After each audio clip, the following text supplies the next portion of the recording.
예, 계속해서 양신 역사라는 주제로 계속 방송을 찍고 있습니다. 예, 부제를요, 자각하지 않는 사람을 자각하지 않는 사람을 언제까지나 이끄는 것은 불가능하다 하는 부제를 한번 달아보았습니다. 예, 제가 무엇이냐? 예, 제가 지난번에 엘리 제사장에 대해서 이야기를 했었죠. 그죠? 엘리 제사장 이야기를 했던 적이 있는데요. 그 사역자로서 아주 별로인 모습을 보이다가 또 사역자로서 아주 뛰어난 모습을 보이기도 했던 그 엘리 제사장이 이미 하나님께 심판 선고를 받았다는 이야기를 했었습니다. 그죠? 자, 이번에는요. 엘리 제사장 대 사무엘.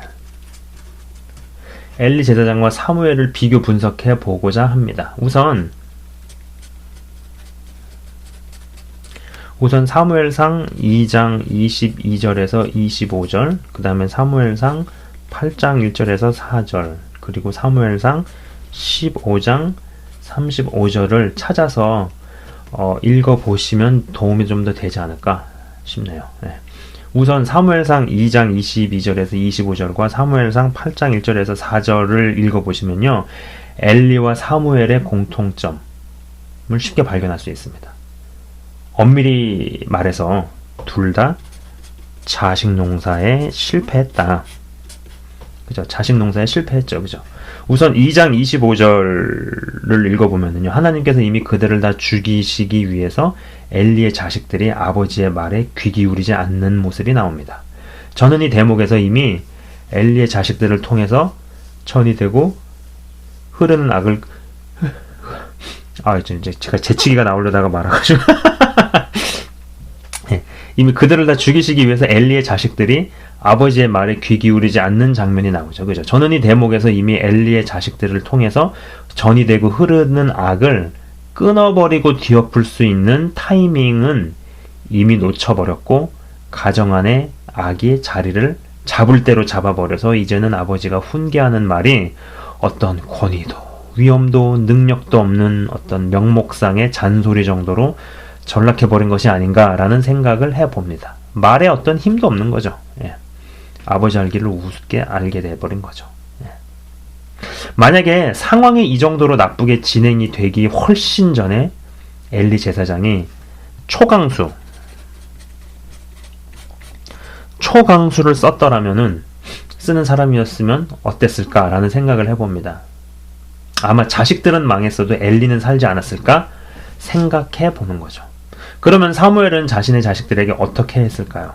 사무엘상 15장 35절에 이렇게 나옵니다. 사무엘이 사울 왕을 2번 다시 보지 않았다는 구절로 미루어 짐작을 해볼 때 자신이 쓸 수 있는 초강수를 쓰고 나서도 자식들에게 먹히지 않고 계속 악한 모습으로 진행이 될 때 어느 시점에서는 자식들임에도 불구하고 결별을 했다고 생각해 볼 수 있습니다. 자, 정리를 해보자면요.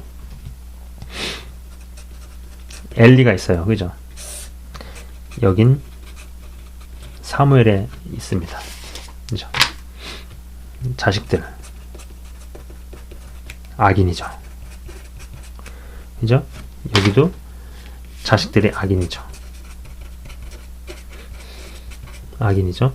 별로 기술이 안 돼 있어요. 그러나 끝까지 잘 간 사무엘을 위한, 그러니까는 자식들이 어떤 악을 저지르고 이런 거에 대해서 성경에 별로 기술이 안 돼 있어요. 근데 이 부분이 저는 그렇게 기술이 일부러 안 된 것이 끝까지 잘 간 사무엘을 위한 어떤 하나님의 배려였다라고 저는 생각을 해봅니다. 그죠? 자, 악이 강력하게 자리를 잡았어요. 악이 강력하게 자리 잡아갔어요. 자리 잡았단 말이에요. 여기도 마찬가지로 악이 강력하게 자리를 잡아겠죠. 그죠? 여기는 훈계를 했습니다. 근데 아무런 힘도 능력도 없는 어떤 명목상의 잔소리, 그 이상도 이하도 아니었다라고 볼 수 있죠. 여기도 훈계했을 거라고 봅니다. 아까 말씀드린 사무엘의 성격을 엿볼 수 있는 대목으로 보건대 집안을 뒤엎을 만큼 시끄럽게 혼내고 훈계했을 거라고 추정을 해보는 거죠. 그죠? 두 번 다시 사울을 보지 않았다라는 어떤 그런 대목에서, 그죠? 근데 여기는요, 자식들에게 말려 들어가서 같이 죽었죠. 네. 여기는 자식들과 결별 했을 거라고 보는 거죠. 자, 우리들은 보통 여기가 우리가 있고 주변이 있어요.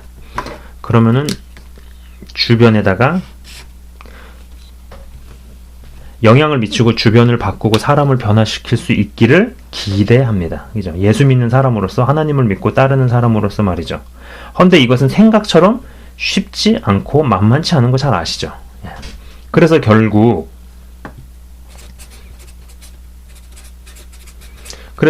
우리 이 주변이 우리를 바꾸고 영향을 미치는 것이라도 면하기 위해서 어떤 걸 선택하겠어요? 주변이 있으면은 멀리 떨어지는 거죠. 를 선택을 하죠. 다시 말해서 하나님의 선한 영향력으로 바꿔내지 못하면 악한 영향력으로 인해서 내가 바뀔 수 있기 때문에 나 혹은 내 가족 혹은 내 교회가 살기 위해서라도 결별을 선택하는 겁니다. 이러한 때에는 어떤 면에서 잔인한 가지치기가 필요한 것이 아닌가 라고 생각을 해봅니다. 저는요, 사무엘과 같은 처지가 아니었을까라고 생각되는 사람이 두 명이 더 있어요. 두 명이 더 있는데, 우선 첫 번째는요, 1번 요시야 왕입니다. 요시야 왕. 역대하 마지막 부분을 읽을 때마다 저는 아주 탐복을 합니다. 감탄을 하죠. 어떤 면에서는 야, 이 사람 정말 다윗 왕과 맞먹는 사람이 아니었을까라는 아주 지극히 개인적인 생각을 하게 만드는 인물인데요. 중요한 것은 뭐냐면요, 요시야 왕이 처음부터 끝까지 하나님 보시기에 잘하고 하나님을 기쁘시게 했어도 요시야 이전의 왕들이 저질러 놓은 악들을 뒤엎기에는, 전세를 역전하기에는 어림없었다라는 거죠. 그죠? 그리고 심판하시기로 작정하신 하나님의 결정을 번복할 수 없었다라는 것이죠. 그죠? 그러나 하나님 마음에 쏙 들게 행동을 하고 처음부터 끝까지 자란 요시야 왕에게는 하나님께서 그를 전쟁터에서 죽도록 허용하심으로써 마음고생과 험하고 더러운 꼴을 안 보게 해 주십니다. 자, 이게 무슨 이야기냐 하면 말이죠, 요시야 왕 이전과 이후에 대해서 조금 설명을 해야 될 것 같습니다. 참고로 역대하 2장 31절에서 역대하 2장 31절에서 역대하 2장 31절부터 해가지고 역대하 36장의 이야기들을 쭉 제가 한번 좀 정리를 해보겠습니다. 참 대단한 왕이었다라고 생각해요. 보통 처음부터 쭉 잘 가다가 끝에 가서 이상해지는 사람들이 있잖아요, 왕들. 대표적인 게 아주 안타까운 왕 중에 하나가 아사 왕이거든요. 그죠? 그래서 처음부터 끝까지 잘 가는 게 진짜 그게 어렵지 않은데 요시야 왕은 그랬다라는 거죠. 자, 보세요. 요시야 이전에 어떤 왕이 있었나요? 처음에 요 말씀 구절에서 의거해가지고 한번 짧게 이야기를 해보도록 하겠습니다. 히스기야가 나오고, 그죠? 히스기야 어떤 특징이 있어요? 잘 나가다가 마지막에 말로 날려 먹었죠. 그죠? 어떤 것이었냐면은 하나님이 아니고 나를 자랑했어요. 무서운 저주가 임했고 개인적으로는 아사 왕처럼 안타까움을 안겨주는 인물이죠. 끝까지 잘 가는 것이 얼마나 쉽지 않고 만만치 않다라는 것을 몸소 보여주는 왕이었습니다. 자, 히스기야 다음에 나오는 왕, 아들 므낫세 왕이죠. 그죠? 뭐 말해 뭐합니까? 악한 왕입니다. 나쁜 짓만 골라 하다가 하나님께서 치십니다. 어떻게 치셨느냐? 코에다가 링을 박아가지고 포로로 끌려갑니다. 생각해보세요. 그때나 지금이나 전쟁에서 졌다 그러면은 진나라 백성들한테는 뭐 인권이고 뭐 그런 거 없어요. 무슨 인권이 있겠어요? 그냥 산채로 코에다가 링을 박아버렸겠죠. 얼마나 아플까요? 박은 건 문제가 아니에요. 또 그거를 코에다가 참 진짜 이게 사람 콧구멍이면 이 콧구멍이 있으면 여기다가 이제 링을 꼈을 거 아니에요. 여기다가 뭐 줄 같은 거 달아서 끌고 갔을 거 아니에요. 줄이 끌 때마다 얼마나 아프겠어요, 세상에. 얼마나 아플까요, 그죠? 그래가지고 번뇌와 고통 속에서 결국은 돌이키죠. 그리고 돌이켜서 우상을 허물고 산당을 허물고 이런 일을 합니다마는 솔직히 제가 개인적인, 이것도 지극히 개인적인 시각이긴 하지만은 사람이 변해서 변했다라기보다는 어쩔 수 없어서 돌이킨 것으로 보여집니다. 변해서 변했다라기보다는 어쩔 수 없어서, 너무 고통스러워서 어쩔 수 없어서 돌이킨 것으로 보여진다라는 거죠. 자, 므낫세 다음에 나오는 왕이 암몬 왕입니다. 암몬 왕. 이거는요, 지 에비보다 더 악한 왕이죠. 에비하고는 비교도 안 되게 더 악했다. 더 악한 왕. 아버지보다 훨씬 배나 악한 왕이었어요. 지면을 할애하는 것조차도 아까웠다라고 보입니다. 그래서 이 암몬 왕에 대해서는요, 딱 13절만 나오고 끝나요. 너가 한 행위에 대해서는 성경에다가 기록을 하는 종이 페이지조차도 아깝다. 뭐 이러한 평가였다라고 보여집니다. 그죠? 별로 언급할 가치도 없는 지면만 할애되고 아까운 왕이다. 이랬단 말이에요. 다 보세요. 쭉쭉쭉 사면타. 그 다음에 나온 왕이 요시야 왕입니다. 제가 볼 때는, 개인적으로 볼 때는 다윗 이상 가는 왕이 아니었을까라는 생각이 드는데, 처음부터 끝까지 하나님 마음에 쏙 들고 하나님께서 정말로 기뻐하시는 왕이었음에도 불구하고 이 세 명이 저지른 악, 쉽게 얘기해서 세 명이 쌓아놓은 똥을 치우질 못했다. 이건 너무 멀리 갔나요? 죄송합니다. 아무튼 이 세 명이 저질러 놓은 어떤 악을 커버하고 뒤엎을 만큼 그렇지 못했다라는 거죠. 본인은 굉장히 잘했음에도 불구하고. 그래서 전쟁터에서 죽게 허락을 하셨는데, 자 보세요. 만약에 전쟁터에서 죽지 않았으면 요시야 왕이 어떤 일을 겪게 되느냐면요, 아들이 있었어요. 하나가 여호아하즈라는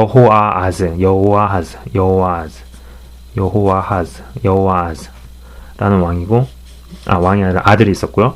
여기는 엘리야김입니다. 자, 여호아하즈는 3개월 다스리고요. 3개월 다스리고, 그 다음에 이집트에서 얘를 끌어내립니다. 그리고 나서 이집트의 포로로 끌려갑니다. 자, 그 다음에 요시야 왕의 또 다른 아들인 엘리야김은요, 악한 일을 저지릅니다. 그죠? 그러고 나서 바벨론의 포로로 끌려갑니다. 그리고 엘리야김한테 또 아들이 있는데, 얘도 악한 왕이었어요. 마찬가지로 바벨론 포로로 끌려갑니다. 자, 보세요. 요시야가 만약에 오래 살았으면은요, 나라가 한 번은 이집트한테, 또 한 번은 바빌론한테 유린당하고, 자식들 둘이 포로로 끌려가고, 또 손자도 포로로 끌려가는 것까지 봐야 하죠. 이쯤 되면은요, 단순히 오래 사는 게 복이 아니죠. 그잖아요. 자식 둘이 다 포로로 감옥에 끌려가는 걸 봐야 되고, 그래도 자기도 한때는 왕이었는데 나라가 한 나라가 아니라 두 나라에 의해서 유린당하는 꼴을 다 봐야 되고, 거기다 손주까지도 포로로 끌려가는 걸 봐야 되고, 그죠? 이쯤 되면 오래 사는 게 복이 아니죠. 그래서 하나님께서 전쟁터에서 죽는 것을 허용하시는 거죠. 자, 이런 걸 보면은요, 요시야 왕의 케이스가 보여주는 거는요, 악이 팽배한 시대에서는, 악이 상당히 굳건하게 자리를 잡은 시대, 그런 환경에서는요, 주변에 영향을 미치는 거는 고사하고 내 믿음 하나 건사하기도 결코 쉽지 않다는 것을 보여주고 있죠. 자, 첫 번째가 요시야 왕의 케이스고, 그럼 두 번째 케이스는 누구냐? 여호수아입니다. 사실 여호수아서는요 대단히 슬프게 끝납니다. 뭐 여호수아 24장 15절 여호수아 24장 15절에 나오는 나와 내 집은 여호와를 섬기겠다는 고백이요. 야, 너희들은 우상을 섬기다가 망하더라도 나와 내 집은 하나님께 붙어서 살아야겠다. 라고 제 귀에는 들립니다. 예, 특히 24장 23절과 24절에서는요. 이미 돌이킬 수 없을 정도로 여호수아와 이스라엘 백성들의 영적 소속이 갈라져 버렸다는 인상을 받기에 충분하다고 봅니다. 자, 사무엘의 케이스도 또 요시야 왕의 케이스도 그리고 여호수아의 케이스도 결국 이야기하는 것은 악이 너무 자리를 잡고 뿌리를 단단히 내리고 팽배해버리게 되어서 하나님께서 심판을 작정하시게 되면은요. 이때는 거기에 해당되는 사람에게 복음을 전하고 선한 영향을 끼치고 빛 가운데로 인도하려는 노력을 해야 되는 게 아니라 그 사람에게서 그곳에서 나오고 떠나야 한다는 것을 이야기하고 있습니다. 저는 하나님의 심판이 확정되기 전에 사무엘의 아들들에게 히스기야 왕과 므낫세 왕과 암몬 왕에게 그리고 여호수아의 동시대 이스라엘 백성들에게 자각할 수 있는 은혜가 있었다면 어땠을까 생각을 해봅니다. 아, 내가 계속 이러고 살면 안 되겠구나.